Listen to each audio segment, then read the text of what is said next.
చంద్రబాబు గారిని తప్పట్టడం, పార్టీని తప్పట్టడం. ఎందుకంటే చూడండి, పార్టీస్కి వాళ్ళు పార్టీని నడపాలి.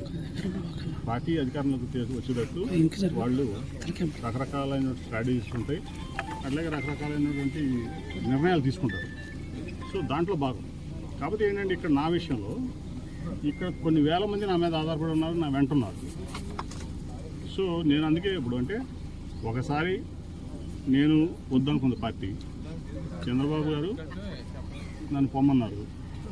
ఇంకా నేను ఉండటం అనేది కరెక్ట్ కాదు, మంచిది కాదు, మంచి పరిణామం. అందుకని ముందు వెళ్ళి స్పీకర్ గారి అపాయింట్మెంట్ పెట్టాం.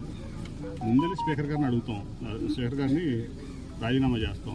ఆయనతో అదే రోజు ఆమోదింపు చేసుకుని అప్పుడు పార్టీకి రాజీనామా చేస్తాం. ఎందుకంటే పార్టీకి ఎంపీ పదవి ఉండగా పార్టీ వదిలేసని చెప్పకూడదు, ఇంకో పార్టీకి వెళ్ళకూడదు, లేదా ఇంకో నిర్ణయం తీసుకోకూడదు. కాబట్టి అదే సోషల్ మీడియాలో పెట్టారు.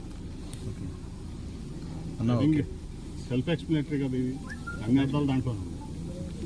సార్ నెక్స్ట్ ఫ్యూచర్ ఏంటి సార్?